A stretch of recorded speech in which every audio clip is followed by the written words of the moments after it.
Thank you, Sid. So as we were, actually when we launched this survey, as we were discussing about, the whole perspective of well-being and what it means. So we actually interviewed people across different ages. So people who are 80 plus, which means who worked in the 60s, 70s, etc., to maybe people who are in typically the baby boomers or the Gen X types, and then the Gen Ys and the millennials, etc. And as we were talking to them, there were some very interesting perspectives that came. And this is since all the people who attended the previous session, which was about AI.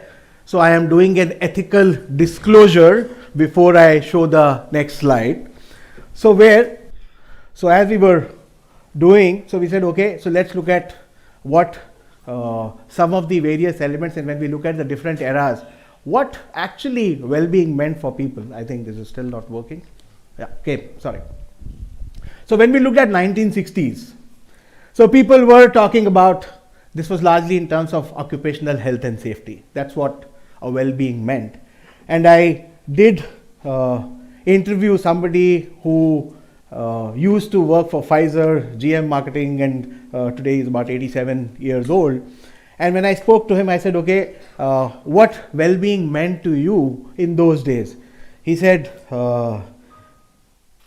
job security होना चाहिए, environment अच्छा होना चाहिए, boss अच्छा हो तो बहुत अच्छा है. So that's what well-being actually meant. To somebody who is an ex-banker, who is an ex-CEO of one of the banks, so she said 35 years back, for women, and please listen this.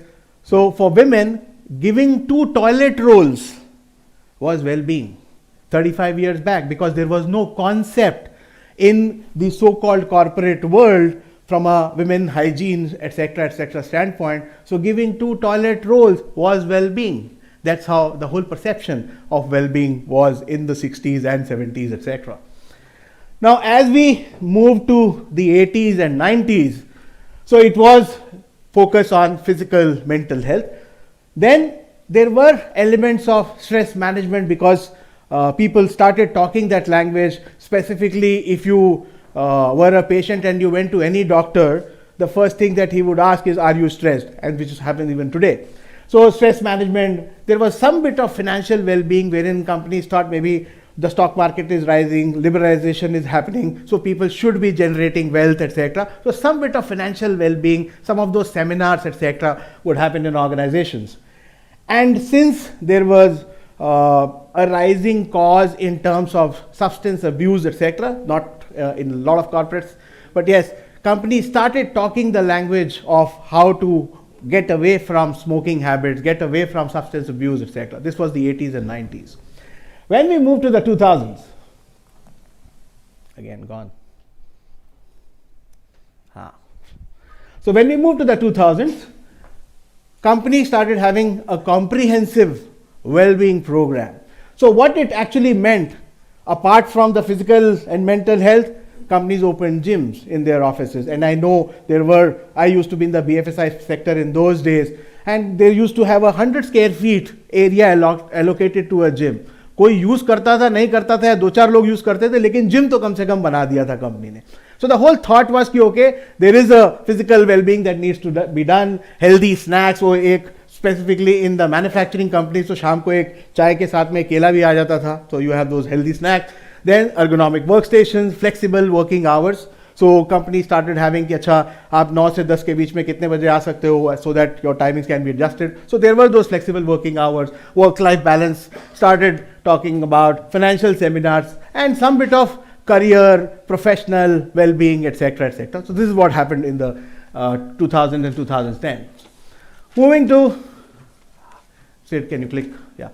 Now, and this is more so the COVID era, if I may talk about. So there is a much more education or a conversation on a holistic well-being, which is about physical, mental, emotional, social, blah, blah, blah, putting all of those, and how do you create an interplay between them? How do you interconnect some of these well-being initiatives, etc., across the organization?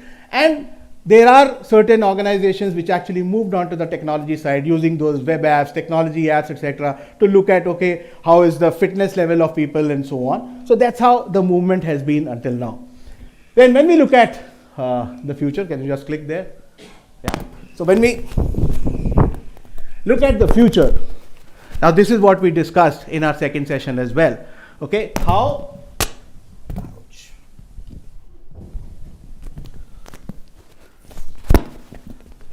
I can just hold it in my hand. So how a data-driven approach, how having the AI actually helping us in terms of what are some of those initiatives that we should be taking, because it is not the same course for all the horses. You need to have a different course for different horses. So what are some of the things that we need to do? So an AI possibly would help us create those different initiatives for different people.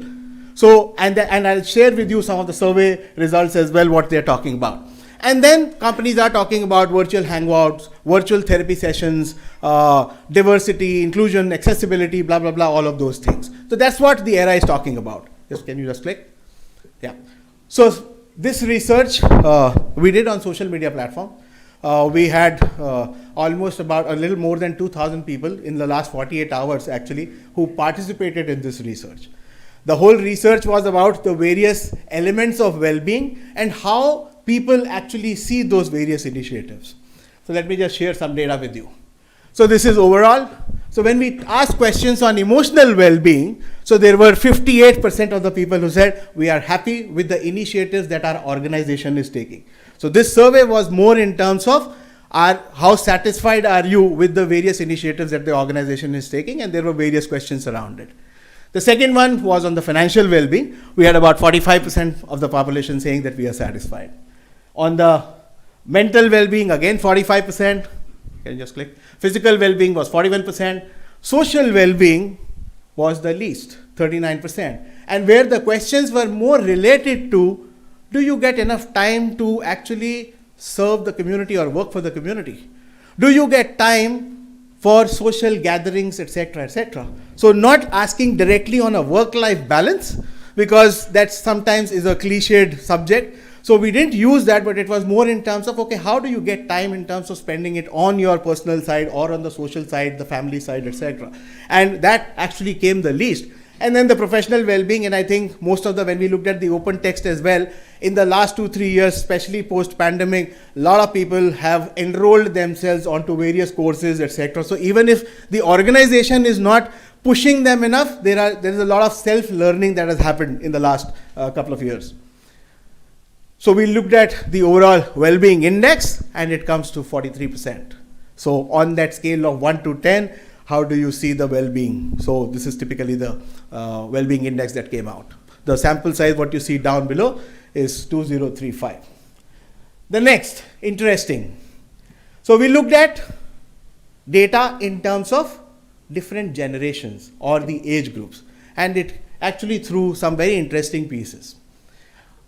People who are 50 and above, on all the aspects of well-being, if you see, whether it is emotional, social, physical, blah, blah, blah, they all are happy. 80% plus are satisfied with the well-being initiatives that their organizations are taking.